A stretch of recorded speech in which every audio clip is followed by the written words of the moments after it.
কেবল আমরাই কোন এজিদ মুয়াবিয়ার সাথে আপোষ করি নাই। এই দেশে এজিদে অনেক দলগুলো আছে, ইসলামিক দলের লেবাস, তারা তাদের মাথায় টুপি আছে, তাদের মুখে দাঁড়িয়ে আছে, তাদের পরনে পাঞ্জাবি আছে, কিন্তু তারা বলে কি জানেন? এজিদ 100 রাকাত নামাজ পড়তো। তারা বলে এজিদ কোরআনের হাফেজ ছিল। তারা বলে এজিদ রোজা রাখতেন। তারা এজিদের পক্ষে গুণগান গায়। কেন ভাই জানেন? তারা ওই যে আরব বিশ্বে সৈনিক টাকাকে এই দেশে আমাদের মুসলমানের ভিতরে বিভক্তি সৃষ্টি করতে চায়। তাদের থেকে আমরা যেন সচেতন থাকি। আরেক শ্রেণী সুন্নি নামধারী মুনাফিকের দল, তারা এজিদের বাপ মুয়াবিয়াকে সাহাবী বানাতে চেষ্টা করে। তাদের কাছ থেকে আমাদের সচেতন থাকতে হবে, কারণ এই এজিদের বাপ মুয়াবিয়া সে আলী রাদিয়াল্লাহু তাআলা আনহুকে হত্যা করছে। এই এজিদের বাপ মুয়াবিয়া ওমর রাদিয়াল্লাহু তাআলা আনহুকে হত্যা করছে। এই এজিদের বাপ মুয়াবিয়া হাসান রাদিয়াল্লাহু তাআলা আনহুকে ষড়যন্ত্রের মাধ্যমে বিষ প্রয়োগ করে হত্যা করছে। অতএব দয়াল নবী রাসূলুল্লাহ পাক সাল্লাল্লাহু আলাইহি সাল্লাম বলে দিয়ে গেছিলেন যে আখিরি জামানে আমার উম্মত হবে 73 কাতার, 72 কাতার জাহান্নামী হবে, একটা কাতার জান্নাতি হবে। তাহলে আপনারা মুমিন মুসলমান এবং মুনাফিক চিনবেন কিভাবে? সে প্রশ্ন থাকে না? যে ব্যক্তি, যে আলেম রাসূলুল্লাহর সম্মান খাটো করে কথা বলার চেষ্টা করবে, আপনারা ভাববেন পক্ষান্তরে সে মুনাফিক। অনেক আলেম ভাবে যে দয়াল নবীজি নাকি আমাদের ভাই, বলে না? রাসূলুল্লাহ আমাদের ভাই। আচ্ছা বলেন, যে কোরআন শরীফে বলা হলো রাসূলুল্লাহর বিবি সকল উম্মাহাতুল মুমিনিন, যে মুমিনদের মা রাসূলুল্লাহর বিবি সকল। আচ্ছা, যার বিবি সকল আমাদের মা হয়, সে কি আমাদের ভাই হতে পারে? সে আমাদের পিতা হয়, সে আমাদের বাবার সমতুল্য হয়। সে রাসূলুল্লাহকে তারা ভাই মনে করে তাদের সমপরিবার মানে। অনেকে যারা এই ওয়াহাবিরা দুরূদ শরীফ পড়তে অস্বীকার করে, অথচ আমরা যে দুরূদ শরীফ পড়ে দুরূদ ইব্রাহিম, এই জায়গায় আছে রাসূলুল্লাহর নাম। আজকে তারা দুরূদ শরীফ পড়তে রাসূলুল্লাহর নাম নিতে অস্বীকার করে। আমরা কি এই মুনাফিকদেরকে বলতে চাই, তারা কি আযান থেকে রাসূলুল্লাহর নাম বাদ দিতে পারবে? পারবে না। তারা দুরূদ শরীফ থেকে কি রাসূলুল্লাহর নাম বাদ দিতে পারবে? পারবে না।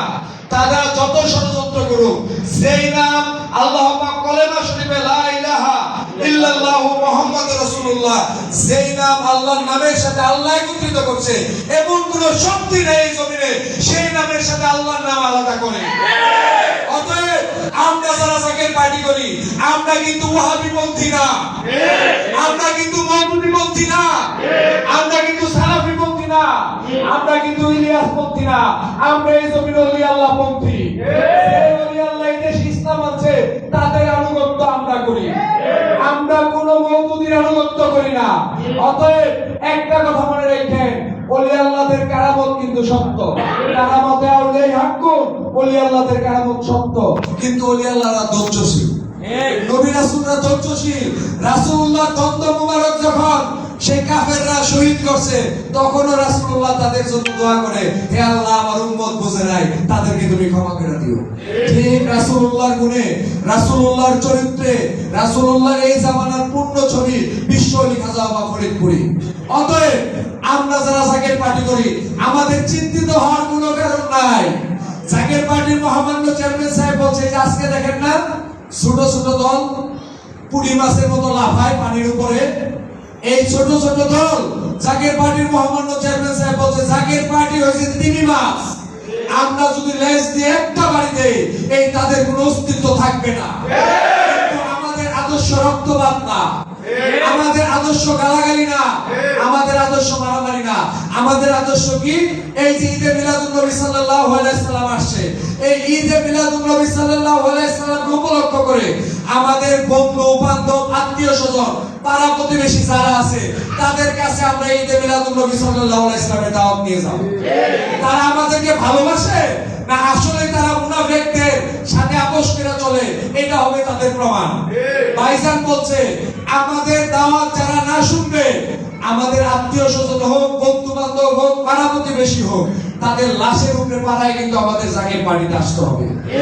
আর যদি তারা আমাদের দাওয়াত শুনে, ঈদে মিলাদুন নবীর দাওয়াত, আমরা এই বগুড়া সাংগঠনিক বিভাগে বলে যাই, আপনারা আপনাদের পরিবার, আত্মীয় স্বজন বন্ধু বান্ধবের কাছে ঈদে মিলাদুন নবী সাল্লাল্লাহু আলাইহি সাল্লামের দাওয়াত নিয়ে যাবেন।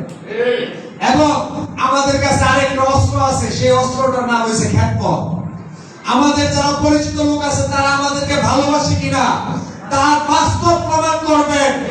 যারা আমাদের সাথে সম্পর্ক আছে তারা যদি মুসলমান হয় তাদেরকে জিজ্ঞেস করবেন, তোমরা যদি মুসলমান হও, তোমরা যদি রাসূল পাক সাল্লাল্লাহু আলাইহি সাল্লামের উম্মত হও, তাহলে তোমরা আমাদের এই ঈদে মিলাদুন নবী সাল্লাল্লাহু আলাইহি সাল্লামকে সমর্থন করো।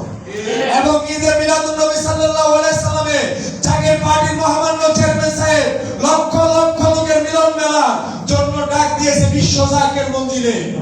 সেই বিশ্ব জাকের মঞ্জিলের দাওয়াত, তাদেরকে দাওয়াত দিবেন। যদি তারা নবী প্রেমিক হয়, তারাও যদি জাকের পার্টিকে ভালোবাসে, তারা যদি আপনাকে ভালোবাসে, তারা অবশ্যই ঈদে মিলাদুন নবী সাল্লাল্লাহু আলাইহি সাল্লামকে মেনে নেবে। আর তারা যদি শুধু উপরে আপনাদেরকে ভালোবাসে, ভিতর থেকে যদি আপনাদের সাথে দুশ্মনী করে, তাহলে তারা আপনাদেরকে খ্যাতমত দিবে না, ঈদে মিলাদুন নবী সাল্লাল্লাহু আলাইহি সাল্লাম তারা মানবেও না। আমরা চাই আমরা তারাকে আমাদেরকে ভালোবাসে না, তারা গোপনে শয়তানদের সাথে মুনাফিকদের সাথে আপোষ করে চলে, সেই পরীক্ষা আমরা তাদেরকে দিব। আমরা তাদের কাছে আমাদের মেসেজ, আমাদের দাওয়াত পৌঁছে দিব। একটা কথা মনে রেখে, আমাদের ইউসুফ ভাই বলে গেছে, সামনে কিন্তু গৃহযুদ্ধ আসতেছে। এই যে মুসলমান নামদারি, যে লেবাসদারি, এই দেশে তালেবান গোষ্ঠী, জঙ্গলি গোষ্ঠী, তারা কিন্তু এই দেশে একটা পায়তারা শুরু করবে। তারা কিন্তু এই দেশে গৃহযুদ্ধ শুরু করবে। এই গৃহযুদ্ধ থেকে যদি বাঁচতে হয়, ওলি আল্লাহদের সান্নিধ্যে আসতে হবে। ওলি আল্লাহদের কাছে আসলে কিভাবে বাঁচবেন জানেন? ওলি আল্লাহ কারা আগে সেটা পাবেন। ওলি আল্লাহ হইছে আল্লাহর বন্ধু। যারা আল্লাহকে যারা রাজি খুশি করে তাদেরকে বলা হয় ওলি আল্লাহ। সেই ওলি আল্লাহ সকল আল্লাহ পাক বলেন, আমার বন্ধু, আমার বন্দেগী, আমার ইবাদত করতে করতে আমার এতই নিকটতম হয়ে যায়, আমি আল্লাহর মুখ হয়ে যায় আমার বন্ধুর মুখ, আমি আল্লাহর চোখ হয়ে যায় আমার বন্ধুর চোখ, আমি আল্লাহর হাত হয়ে যায় আমার বন্ধুর হাত। তাই বলা হয় ওলি আল্লাহ সকল আল্লাহ না, কিন্তু ওলি আল্লাহ সকল আল্লাহ হইতে জুদা না। তাই দেখা যায় কি শাহজালালের আজানের ধরিতে রাজা গোবিন্দর পাশাক কইরা যায়।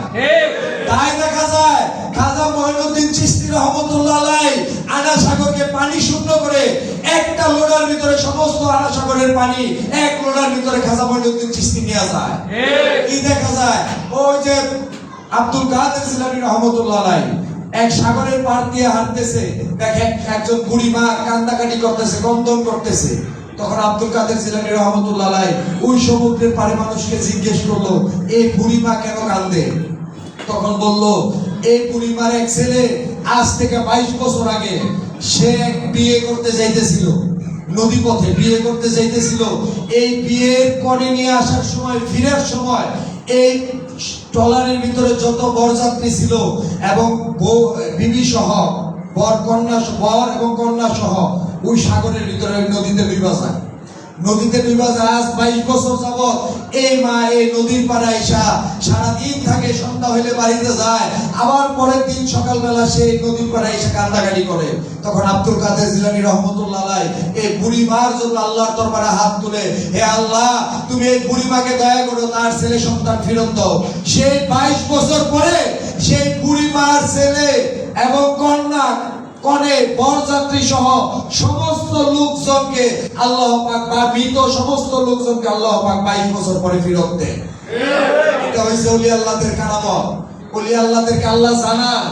আমরা যদি অতি ভাগ্যের গুণে মুর্শিদের বল, অতি ভাগ্যের গুণে রাজকুমার, অতি ভাগ্যের গুণে জাসকুমার, যদি আপনার অতি ভাগ্য থাকে, অনেকে বলতে পারেন কামেল ও মুকাম্মেল আল্লাহর ওলি আমরা কিভাবে পাবো, কিভাবে বুঝবো? যারা নতুন আছে, এই কারণে ওলি আল্লাহ সকল বলছে, কামেল ও মুকাম্মেল আল্লাহর ওলি পাইতে যদি চাও, তাহলে তোমরা অজর নয়নে শেষ রাত্রিতে তোমরা আল্লাহর দরবারে কান্দাকাটি করো।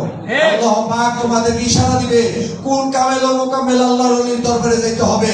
কিন্তু আপনাদেরকে জানাই দেয়া যায়, এই জামানার যুগশ্রেষ্ঠ মহাওলি বিশ্ব ওলি খাজা বাবা ফরিদপুরি, উনার কদম ছাড়া এই জাতি বাঁচতে পারবে না। মনে রাখেন, দয়াল নবী রাসূল পাক সাল্লাল্লাহু আলাইহি সাল্লামের রক্ত দ্বারা কিন্তু জাগের পার্টির মহামান্য চেয়ারম্যান। কিভাবে? শাহজালাল রহমাতুল্লাহ আলাইহি আসারও 300 বছর আগে আমাদের নেত্রকোনাতে একজন আল্লাহর ওলি আসে, দয়াল নবীজির বাতিনি নির্দেশে, শাহ কমরউদ্দিন রুমি রহমাতুল্লাহ আলাইহি। দয়াল নবীজির বাতিনি নির্দেশে এনে তখন এই ভারত মহাদেশে 100% হিন্দু কোনো মুসলমান ছিল না। তিনি আয়েশা এই জমিনে যখন আযান দেয়, সেই দয়াল নবীজির রক্ত দ্বারা শাহ কমরউদ্দিন রুমি রহমাতুল্লাহ আলাইহি সেই সময়ে আযান দেওয়ার পরে এই জমিনে 30% মানুষ মুসলমান হয়। সেই শাহ কমরউদ্দিন রুমি রহমাতুল্লাহ আলাইহির বংশে দুইজন আল্লাহর ওলি জন্মগ্রহণ করেন। একজনের নাম শাহ জামাল রহমাতুল্লাহ আলাইহি, যার নামে করা হয় জামালপুর জেলা। আরেকজনের নামে শাহ শেরগাজী রহমাতুল্লাহ আলাইহি, যার নামে করা হয় শেরপুর জেলা। সেই শাহ শেরগাজী রহমাতুল্লাহ আলাইহির বংশ থেকে এই দুনিয়ায় আগমন করেন বিশ্ব ওলি খাজা বাবা ফরিদপুরি। এবং এই বিশ্ব ওলি খাজা বাবা ফরিদপুরি দয়াল নবীর বংশধর বিদায় সেই বিশ্ব ওলি খাজা বাবা ফরিদপুরিকে আনার জন্য তৎকালীন জামানার মুজাদ্দেদ খাজা ইউনুস আলী এনায়েতপুরি আমাদের দাদা হুজুর সেই সিরাজগঞ্জে, পাবনা তখন ছিল পাবনা জেলা, সেই সিরাজগঞ্জ থেকে পালকি নিয়ে বিশ্ব ওলি খাজা বাবা ফরিদপুরিকে আনার জন্য সেই শেরপুরে যায়। তখন বিশ্ব ওলি খাজা বাবা ফরিদপুরির বয়স 7 বছর। বিশ্ব ওলি খাজা বাবা ফরিদপুরির যে পিতা, তার পিতাকে বললেন যে আপনার এই দুইটা সন্তান আমাকে দান করেন। তখন বলল যে হুজুর আমি দান করলাম, আপনার কোনো দাবি দেওয়া নাই তো? না হুজুর আমার কোনো দাবি দেওয়া নাই, আমি আমার এই ছেলেকে আপনাকে দিয়ে দিলাম।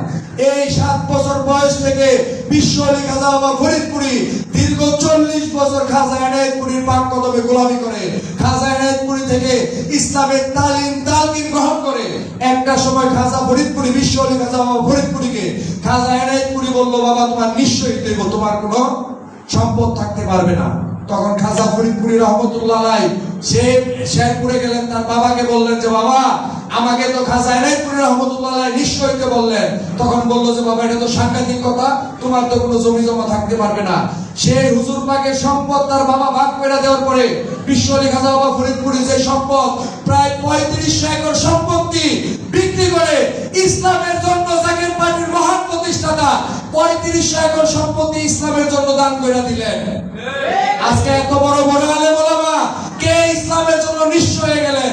একমাত্র বিশ্ব ওলি খাজা বাবা ফরিদপুরি নিঃস্ব হয়ে গেলেন। তার পরবর্তীতে খাজা এনায়েতপুরি রহমতুল্লাহ আলাইহি বিশ্ব ওলি খাজা বাবা ফরিদপুরিকে বললেন যে যাও বাবা তুমি চাকরি করতে যাও, চাকরি খুঁজো, তুমি ইন্ডিয়াতে যাও। খাজা বাবা ফরিদপুরি হাঁটতে হাঁটতে কলকাতায় গেলেন। কলকাতায় গলিতে গলিতে হাঁটলেন খাজা বাবা, এবং খাজা বাবা বললেন যে বাবা আমার পকেটে কোনো পয়সা ছিল না, আমি ক্ষুধা পেটে আমি কলকাতার রাস্তা দিয়ে হাঁটতাম। এই ক্ষুধা পেটে যখন কলের পানি খাইতাম বাবা, এই কলের পানিও আমার তিতা লাগতো, আমার পকেটে কোনো পয়সা ছিল না সেই দিন। তো অনেক কষ্টে ব্রিটিশ কোম্পানিতে খাজা বাবা চাকরি পাইলেন। হুজুর পাক অনেক খুশি হয়ে গেলেন যে আমি এইবারকে হয়তো বা 2 মুঠো ভাত খেতে পারবো। তো হুকুম নেওয়ার জন্য সেই কলকাতা থেকে আবার বিশ্ব ওলি খাজা বাবা ফরিদপুরে আসলেন। এনায়েতপুর পাক দরবার শরীফে দাদা হুজুরের কাছ থেকে হুকুম নিবে। তখন দাদা হুজুরকে হুজুর পাক বললেন, হুজুর আমি তো ব্রিটিশ কোম্পানিতে চাকরি পাইছি। হুজুর পাক আনন্দ নিয়ে বললেন যে হুজুর আমি ব্রিটিশ কোম্পানিতে চাকরি পাইছি। তখন দাদা হুজুর খাজা এনায়েতপুরি রহমতুল্লাহ আলাইহি বলে যে বাবা তামাম দুনিয়া তোর দিকে তাকিয়ে রইছে, তুই কার গোলামি করবি তা কি তুই বুঝছস? তখন হুজুর পাক বলল, কষ্টের ভিতরে আমার হাসি আসলো, আমার পেটে ভাত নাই, পরনে কাপড় নাই, আমার দিকে নাকি তামাম দুনিয়া তাকিয়ে রইছে। তখন খাজা বাবা বললেন দুঃখের মাঝে আমি হাসলাম। কিন্তু আজকে দেখেন সেই বিশ্ব ওলি খাজা বাবা ফরিদপুরি, যে খাজা বাবা আমাদের যে প্রথম আম্মাজান ছিল, ওই প্রথম আম্মাজান যে অভাব অনটনের কারণে সে আম্মাজান চলে গেলেন। হুজুর পাক বললেন তুমি যাও না, এমন একদিন আসবে, আমার পীর আমাকে বলছে এমন একদিন আসবে আমি এই বাদশাহ তামাম দুনিয়া আমার দিকে তাকিয়ে থাকবে। তখন আমাদের সে আম্মাজান বলছিলেন সেই দিন কবে আসবে? তখন বলছে আমার পীর যেহেতু বলছে সেই দিন আসবে। ঠিকই বিশ্ব ওলি খাজা বাবা ফরিদপুরি সেদিন কিন্তু আসলো। সেই আক্রোশে অজপাড়াগায় দাদা হুজুর খাজা এনায়েতপুরি হুকুম দিলেন আক্রোশী থেকে ইসলাম প্রচার করার জন্য। সেই আক্রোশীতে সর্বপ্রথম 3 জন মানুষ নিয়ে বিশ্ব ওলি খাজা বাবা ফরিদপুরি ইসলামের আযান দিলেন। যেই দিন ঈদুল আজহার দিন গিয়া দেখলেন যে হিন্দু অধ্যুষিত এলাকা কোনো মানুষ ঈদের নামাজ পড়ে না, কুরবানি দিতে পারে না। সেই হিন্দু অধ্যুষিত এলাকায় গিয়ে বিশ্ব ওলি খাজা বাবা ফরিদপুরি আযান দিলেন। 3 জন মানুষ নিয়ে ঈদুল আজহার নামাজ আদায় করলেন এবং ওইখানে বিশ্ব ওলি খাজা বাবা ফরিদপুরে আযান দিলেন। সেই আযানের দড়িতে সেই দিন কোনো মিডিয়া ছিল না, সেই দিন কোনো পত্রিকা ছিল না, সেই দিন কোনো টিভি মিডিয়া ছিল না। কারা এই সারা বাংলাদেশে গ্রামে গ্রামে প্রত্যন্ত অঞ্চলে বিশ্বলি খাজা বাবা ফরিদপুরি আটরশি হুজুরের কথা প্রতিটা গ্রামে বাংলাদেশ শেষ হয়ে গেল এবং প্রত্যেকটা গ্রাম থেকে কোটি কোটি মানুষ, এমন কোন রাষ্ট্রপতি নাই ৭২ সালে শেখ মুজিবুর রহমান বিশ্ব জাকের মঞ্জিলে ১৯ শরীফের চাল দিছে, যে সময় এদেশে দুর্ভিক্ষ চলে। জিয়াউর রহমান যখন খাল খনন হয় তখন বিশ্ব জাকের মঞ্জিলে জিয়াউর রহমান যায়। হুজুর পাক জিয়াউর রহমানকে বললেন যে বাবা, আপনার খাল খনন করতে হয় কে? হাজার হাজার টন পানি আল্লাহ আসমান দিয়ে ঘুরাইতেছে, আপনি আসমান থেকে আল্লাহর কাছে চান, আল্লাহ বৃষ্টির মাধ্যমে জমিনে পানি দিবে, বৃষ্টির পানি রহমতের পানি দিবে, আল্লাহর কাছে চান। তখন জিয়াউর রহমান হুজুর পাককে বললেন, হুজুর আমরা তো চাইতে জানি না, কিভাবে চাবো? হুজুর পাক বললেন যে বাবা, এটা বললে কি হবে? প্রায় ৯ কোটি মানুষের অভিভাবক আপনি, এই মানুষগুলো যদি না খেয়ে থাকে আপনি আল্লাহর দরবারে কি জবাব দিবেন? তখন জিয়াউর রহমান হুজুর পাকের কদমে লজ্জিত হইল, বলল হুজুর সেই শিক্ষা তো আমাদের নাই। বলল বাবা, সেই শিক্ষা যদি অর্জন করতে হয় তাহলে ওলিয়ে কামেল তার কদমে গোলামি করতে হয়, সেই শিক্ষা হইছে আধ্যাত্মিক শিক্ষা। এই কারণে বিশ্বলি খাজা বাবা ফরিদপুরি বলেন, যেদিন তামাম দুনিয়ার মানুষ নিশির শেষ ভাগে রহমতের শুবে আল্লাহকে ৩ নাম ধরে ডাকবে, ইয়া আল্লাহু ইয়া রহমানু ইয়া রহিম, সেদিন আসমান থেকে বৃষ্টি হবে, জমিনে শস্য হবে, পুকুরে মাছ থাকবে, এই দিন দুনিয়া অভাবের রেশমাত্রা থাকবে না। জিয়াউর রহমানকে হুজুর পাক বললেন। সেই জিয়াউর রহমান আপনারা সবাই জানেন, জেনারেল এরশাদ বিশ্বলি খাজা বাবা ফরিদপুরের মুরিদ সন্তান ছিলেন। এমন কোন রাষ্ট্রপতি নাই, এমন কোন প্রধানমন্ত্রী নাই বিশ্বলি খাজা বাবা ফরিদপুরের কাছে না গেছে। অতএব ওলি আল্লাহদের কথা বেদের মহাসমুদ্র, বিশ্বলি খাজা বাবা ফরিদপুরি বলে দিয়ে গেছেন, জাকের পার্টির বিজয় সুনিশ্চিত। অতএব লেখা রাখেন, জাকের পার্টির বিজয় কিন্তু সুনিশ্চিত।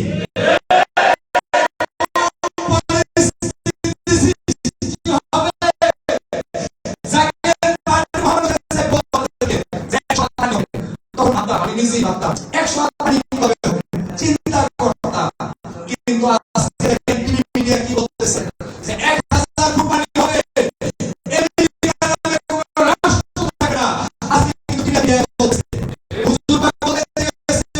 এমন পরিস্থিতি সৃষ্টি হবে যাকে পার্টি ক্ষমতা নিতে বাধ্য হবে দেশবাসী।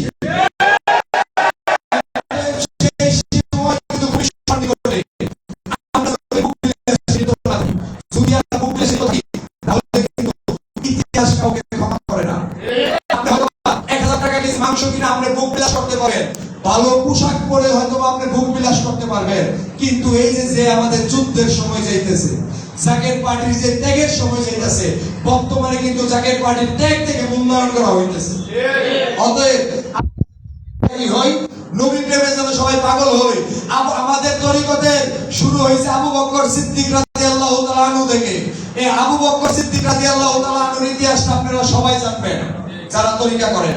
এই আবু বকর সিদ্দিক রাদিয়াল্লাহু তাআলা আনহু নিজের ঘরে হাড়ি পাতি যত কিছু আছিল সমস্ত কিছু রাসূলুল্লাহর কদমে দান করে দিলেন। রাসূলুল্লাহ বললেন, আবু বকর তুমি তোমার ঘরে কি রেখে আসলা? বলল রাসূলুল্লাহকে বললেন, ইয়া রাসূলুল্লাহ আমি আমার ঘরের ভিতরে আল্লাহ এবং আল্লাহর রাসূলকে রেখে আসি। অতএব সেই আবু বকর আমাদের তরিকার একজন ইমাম। সে আবু বকরের সিলসিলা আমরা পড়ি, আমরাও যেন আবু বকর সিদ্দিক রাদিয়াল্লাহু তাআলা আনহুর মতো আমাদের সর্বোচ্চ বিলীন করে জাকের পার্টির মহামান্য চেয়ারম্যান সাহেবের কদম মোবারকে খেদমত করতে পারি। আল্লাহ পাক আমাদের সবাইকে যেন এই সত্য ইসলামের খেদমত গোলামি করার তৌফিক দান করেন।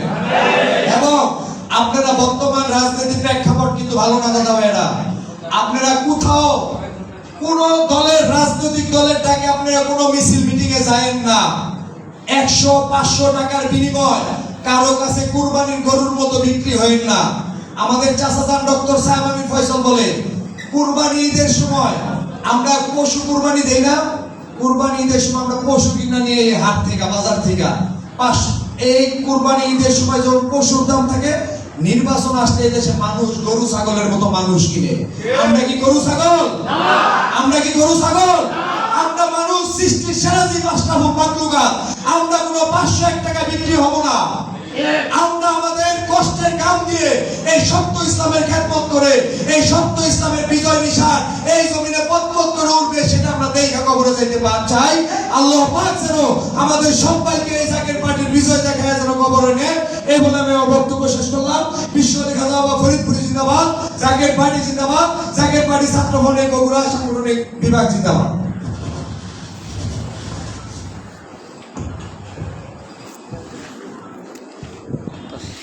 ধন্যবাদ। ধন্যবাদ।